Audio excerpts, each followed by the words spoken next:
Well, if you're keeping track, you might have wondered if I made a mistake. We were in chapter 4 last week, and now suddenly we're in chapter 12, and you're like, what's happened? There's some pretty important stuff between chapter 4 and 12. Well, when I was in college, eons ago, one of the things that I was taught was that sometimes if you really want to understand an argument, maybe it's a dense book or it's even an essay, one of the best things you can do is go to the very end and to look at the conclusion, to see where all of this is taking you with the author. That way, once you know where this is taking you, you can actually have a sense of what these different arguments are doing and what their purpose is.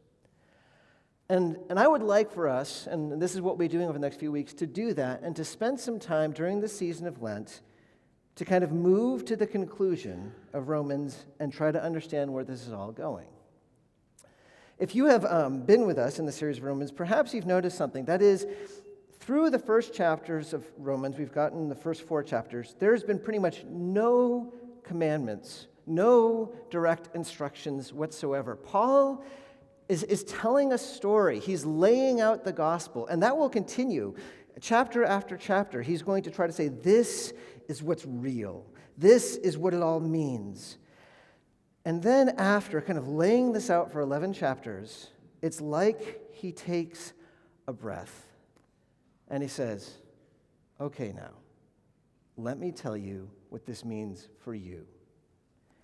Perhaps you even noticed that when Mackenzie was reading it. After this song of praise and this amen, right after that, Paul says, I appeal to you, therefore, brothers, by the mercies of God. He slows things down because he's saying, here is where this is taking us. Here is, in some ways, the goal, the trajectory that all of what I've been telling you, this is how you are to respond.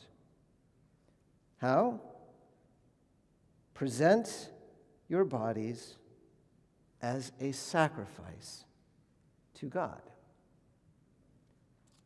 If we understand Romans, if we are reading the first 11 chapters right, if we start really kind of internalizing it, the idea is that by the time we get to chapter 12, when we hear this instruction, we'll go, oh, yeah, that makes sense. Of course that's what I want to do. Of course I want to present my body as a sacrifice to God, because of everything that's said, I understand, yes, this is what I should do.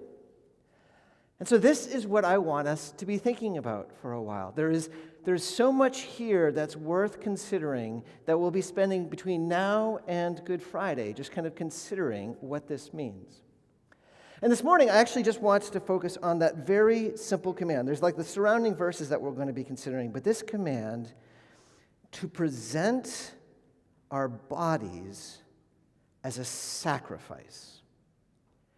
There's something actually extraordinary in this command when we understand it correctly, because what it is an invitation for you and for me to enjoy communion with God.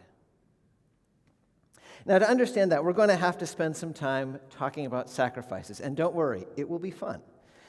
You might have a hard time believing that because if you've ever tried reading through the Bible and you've just decided, I'm going to start with Genesis and just kind of power through it, it starts off pretty well. Genesis has got a lot of cool stuff with Abraham and Joseph and all of that, and the flood, and then you get to Exodus, and it's like the fireworks. You've got the 10 plagues, you've got through the Red Sea, and then it starts slowing down a little bit when the tabernacle is being built. And then you hit Leviticus. And it comes to like the screeching halt as you hear about sacrifice after sacrifice. But what I want to tell you is actually Leviticus is an amazing book. And this section about the sacrifices actually is extraordinarily profound. Because the whole point of the sacrificial system that God gives is to teach Israel and shape them in the way that they can have a relationship with Him. The sacrifices are all about relating to God. Some of the sacrifices are dealing with the obstacles to the relationship, the ways that people have sinned and wronged and their guilt, and they need to be cleansed. And some of the sacrifices deal with that cleansing so that they're pure in God's sight. One of the sacrifices is essentially a meal. There's a sense almost that symbolically God and humanity is eating together. It's a form of expressing relationship. But the most central sacrifice, the one that is repeated the most, the one that is performed the most, is a sacrifice that is simply known as the sacrifice that is the burnt offering. And what that sacrifice is about is consecration. Now let me kind of take you through what happens with the burnt offering sacrifice. It starts with a man, and usually it would be a man, either a priest representing the people or a father representing his household. A man taking an animal from his flock, and it couldn't just be any animal. It couldn't be an animal that just happened to die, so great, we'll sacrifice it. It has to be living. It has to be an animal that doesn't have any flaw or blemishes or defect. It has to be whole to be brought to God. And the man will bring this bull or this sheep before God, before the tabernacle or the temple, symbolically in God's presence. And the first thing that the worshiper is supposed to do is to put his hand on the head of the animal and just place it there for a moment. And that's significant because what that is saying is this animal is a representative. In some ways, this animal is standing in for me if I'm the worshiper, so that whatever happens to the animal is kind of symbolically happening to me, the worshiper. So then after he places his hand on the head of the animal, he takes a knife and he slaughters the animal that's his own. And then the priest will take the slaughtered animal, will take the blood and put the blood on the altar where it's about to be offered as a cleansing of the altar from sin. And then this entire animal, after it's chopped up so it can fit, the entire animal is put upon the altar. And it is burned, and it keeps on being burnt until it's completely burnt, so that there is everything in some ways becomes symbolically the smoke that rises up towards heaven. And symbolically, we're supposed to understand it's all being kind of transformed so that it can come into the presence of God. And we're told that it's a pleasing aroma to God. That's the burnt offering process. And what is clear throughout Scripture is that this whole ritual is not in any way really about the animal itself. God says, I have animal on 1,000 hills. I have cattle wherever I go. I don't need another bull. It's not about giving an animal.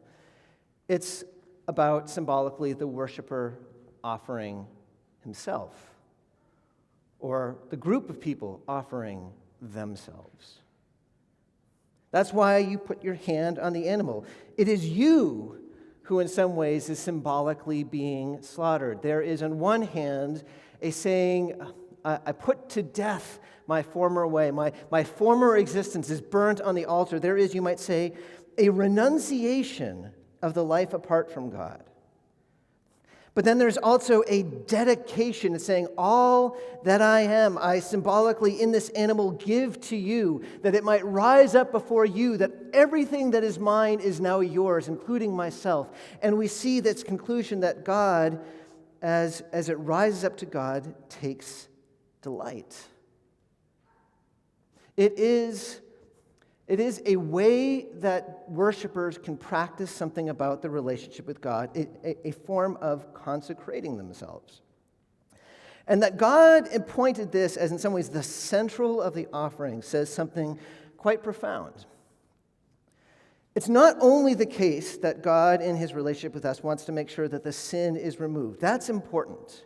As we saw last week, or 2 weeks ago, when we saw that God is a God who hates sin, who in his justice will not rest until sin is dealt with, we know that our sin needs to be cleansed. That is one piece of it, but that is not enough. If that is all that God was intent on doing with sacrifices, what that would leave us with is essentially a peace treaty, where God says he won't be angry with us anymore, and he'll allow us to kind of be as we are.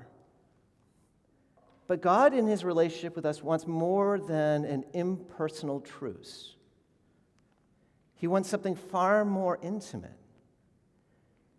God desires a relationship where he gives of himself to us, and we receive all that he has to give. And in response, we give of ourselves to him, and we experience to our wonder him taking delight in us. What God desires us to enjoy with him is communion. Now, I realize communion is kind of a churchy word. Usually the only time we actually will even use it is when we're talking about the Lord's Supper. But it's actually way more practical than that, because it's talking about a central element of good relationships. Communion just has the idea of mutual self-giving, where both people in a relationship give of themselves to the other, and then they receive from the other person what they have to give. And in that giving and receiving, they are brought closer to each other. That's what communion is. And if you think about it, it's at the heart of any kind of intimacy. Any loving relationship that is healthy has this element. So if you think about within a marriage, so much of a marriage is both members learning to give of themselves to the other, to sometimes sacrifice their own personal desires because we want to do maybe not what we want in the moment, but because we know if we make the sacrifice, it will be good for our spouse. There's that kind of giving. And there's also the giving of just vulnerability, of sharing who we are in kind of our raw, unprotected self.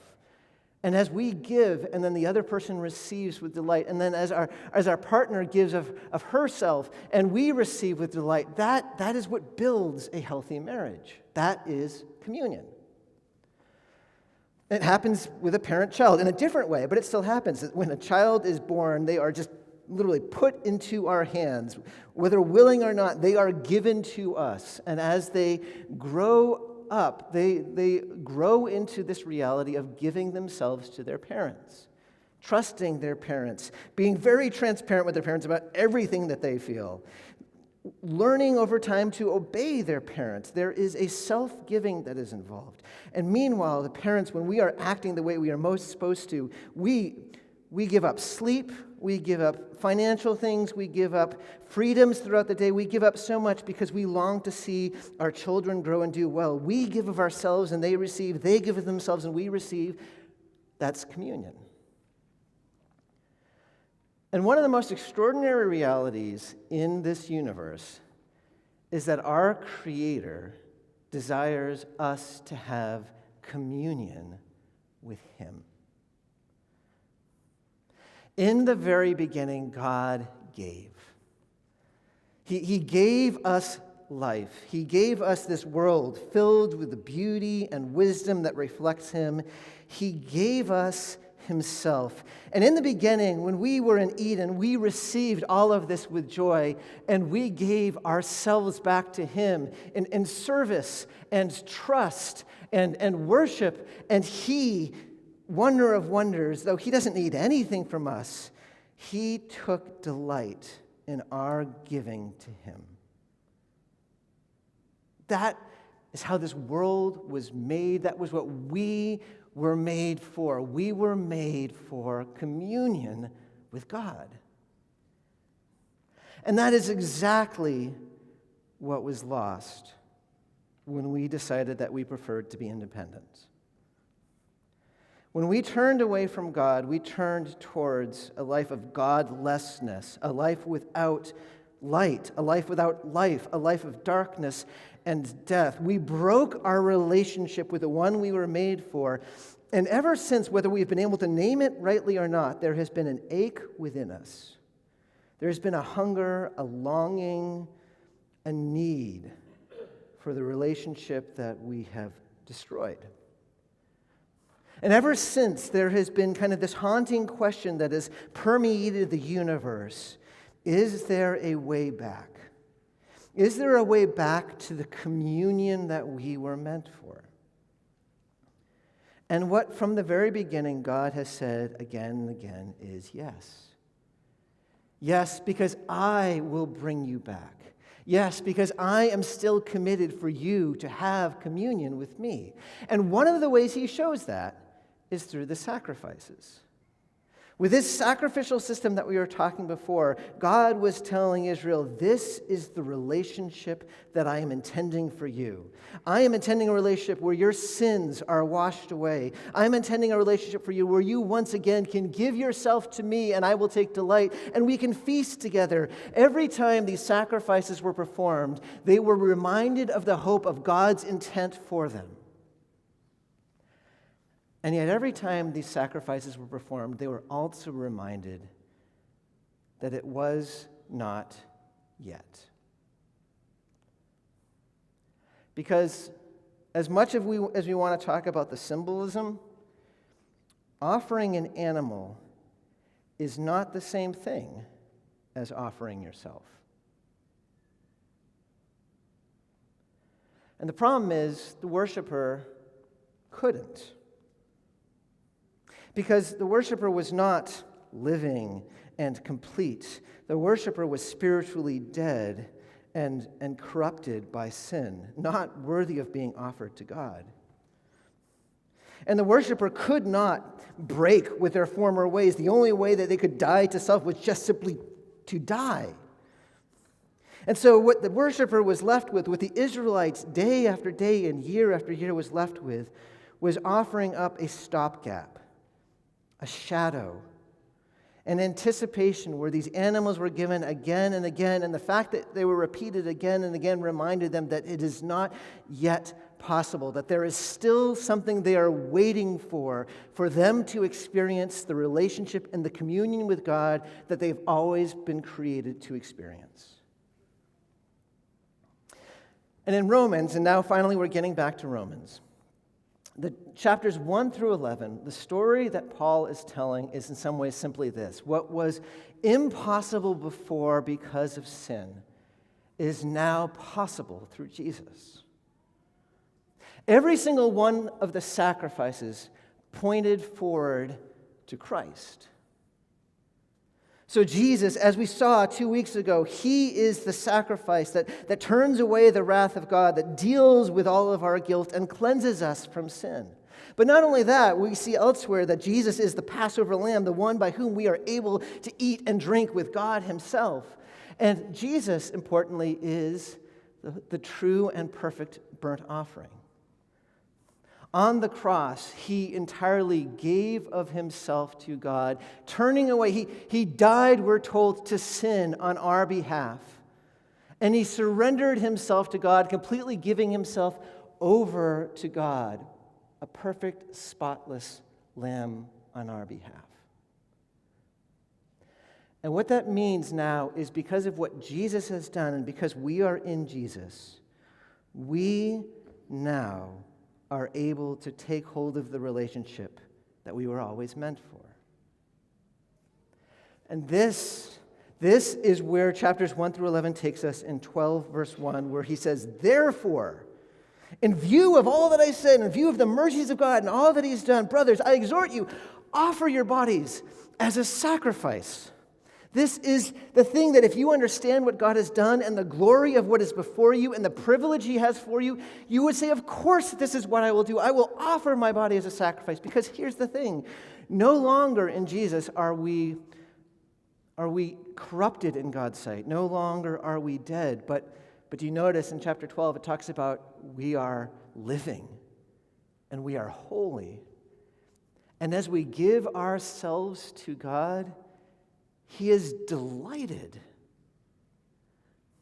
And what's more, now we are able to break with that former way, the way of sin, the way of death, because we are told that in Jesus we have been crucified, that the old self is done away with on the cross.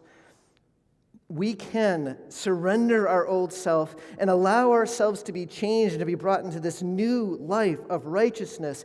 We can symbolically put ourselves on the altar and know that there is life on the other side. In every way that Jesus has allowed us to now, we can give ourselves in the way that the sacrifice always pointed to. And that is where Romans is taking us. That is actually where the gospel is taking us. If you want to know if you have really understood the gospel and if it really has gotten inside of you and changed you, then you will, the way to kind of manifest that is if it becomes clear to you, yes, of course, I want to give myself to God. If you wonder why Paul says, offer your bodies as a sacrifice, it's not because he's saying, give your bodies, keep your soul. It's the idea that our body is everything that we have to give. Right? The body is how we interact with the world. Right? The body is where we have our energy that we can spend on God or something else. The body is where we experience the difficulties of sacrifice. The body is the way we act and make choices. The body is what symbolizes all that we have and all that we are. And a Christian who has come to understand the gospel as Paul speaks of it, a Christian who has truly become someone who has internalized what God has done, is someone who more and more will learn to say and want to say, all that I am, all that I have, I give to you. Because in this act of consecration, we are taking hold of something extraordinary. We are entering into that communion where God, having given himself to us, we take hold of it and we respond and give ourselves to God, and he takes delight, and there is joy and there is intimacy. That is what you and I were made for. And if there's one thing that I want you to be leaving here this morning with, is with that image that this is what the Christian life is like. This is what it is about. It is a joyful giving of self to God, even as he gives himself to us. But I realize probably there's still kind of some abstractness about this. I've spent a lot of time talking about the sacrifice, but what does this actually look like in life? This idea of offering your body as a sacrifice to God. Well, that is actually something that we're going to be spending the next few weeks on, but let me just unpack this briefly using this sacrifice imagery to give this a little more definition as we seek to kind of live into this. So we said before that the sacrifice kind of has two key elements to it. On one hand, there is the renunciation. And that too is what we are saying when we're saying, I give myself to you. There is a first element of saying, I give up. I give myself over. Until Jesus changes us, there is something that is fundamental, that is deep within us, this desire to say, I am in control of my life, my happiness is up to me, my protection is up to me. I need to control to make sure everything is okay. We feel it when we experience anxiety. There's like this tight fist that's holding on to things within us. And part of offering ourselves is this act of letting go. It's putting to death the way of control. It's putting on the altar our entire life that we have erected independently of God. It is, simply put, surrender. There is a renunciation. And then there is also a dedication, a giving over. Not only is there a death, but there is a surrendering to God. All that I have, all that I am, I give to you. That is, every week, every time we do the Heidelberg Catechism, what is it we confess? I am not my own, but I belong, body and soul, in life and in death, to my faithful Savior, Jesus Christ. Offering our bodies as a living sacrifice involves both a surrender but also a giving over and saying, God, whatever you want me to do, I will do. And what we discover as we seek to live into this is that what God calls us to do as we seek to worship him is to live a life of love. Again and again, that's what we see. When God says, you want to serve me, you want to give yourself to me, here's what I'm calling you to love what I have loved. And so this is what we're talking about when we're saying offering our bodies as a living sacrifice. It is a surrendering of the control, a turning away from the former way. It is the giving ourselves to God and knowing that God calls us, therefore, to love others. And if you want a picture of what that looks like, you just need to look at the cross. Jesus is the one true perfect worshiper, and how does he do it? He surrenders control of everything on the cross to God, surrendering even his spirit to God. And as he is giving himself to God, what is he doing it in the service of God to do? He is doing it to love us. This is what it looks like. We are told in Romans 12, offer your bodies as a living sacrifice. Just think of the cross. And if that sounds daunting, scary, difficult, painful? Well, we have to be honest. The answer is yes, it is all of those things. Because the reality is, our former way of life goes very, very deep. We have organized our lives around control, around protecting ourselves from suffering, around making sure we're comfortable, and letting that go and learning a different way. It can sometimes feel like you're pulling a sled up a hill that's carrying an elephant.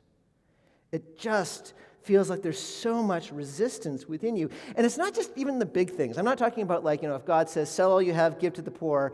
I'm talking about the really small things where this life of giving ourselves to God can really feel difficult.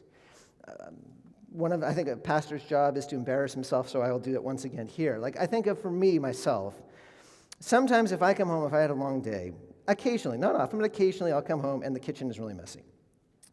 And there will be sometimes within me this kind of internal lawyer that will say, it's not your turn. It's supposed to be somebody else's. And I will think about just kind of waiting, and whenever the person who's supposed to do it comes in, just kind of And then there's another version, shoulder angel, whatever, that will say, Jennifer has had an even harder day than you, and it's not necessarily clear whose turn it is. And what would be really loving and really good is for you to just quit complaining in your heart and to clean the kitchen. Now, as I said, this is an embarrassingly dumb example.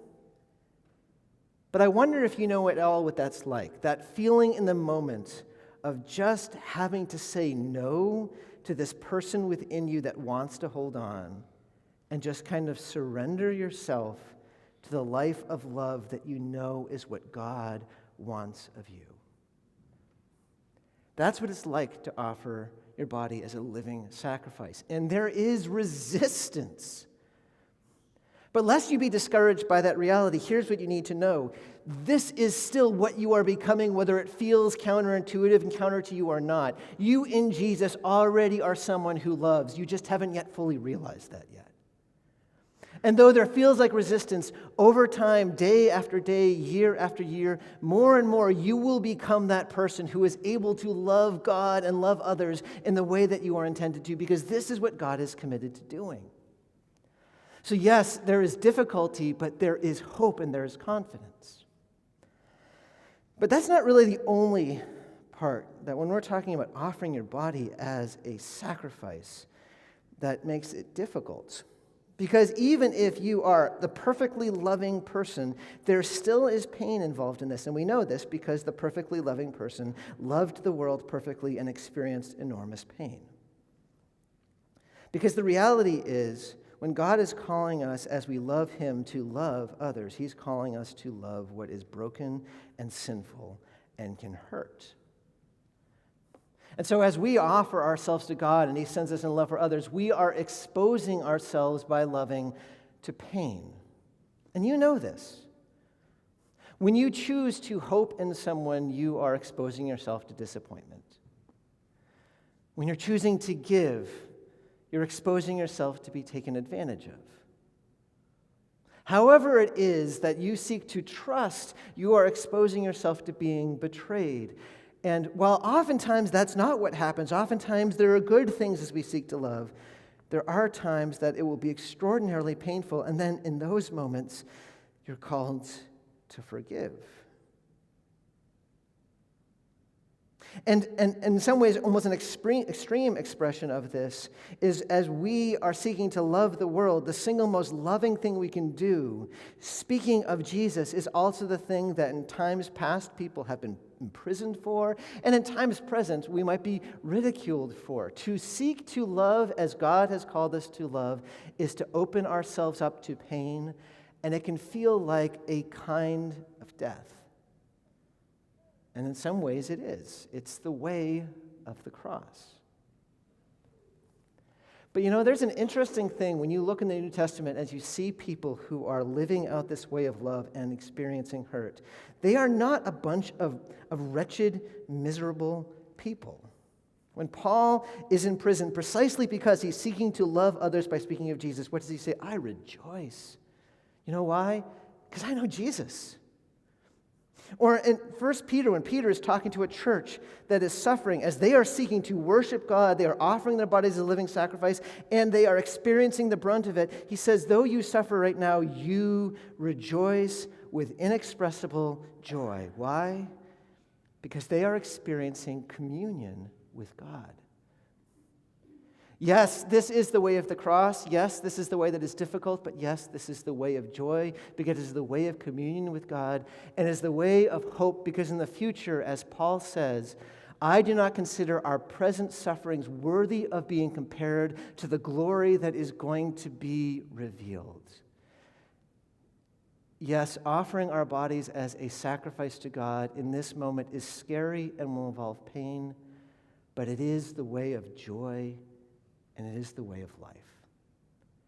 And it is the way that we will be considering together over the next few weeks.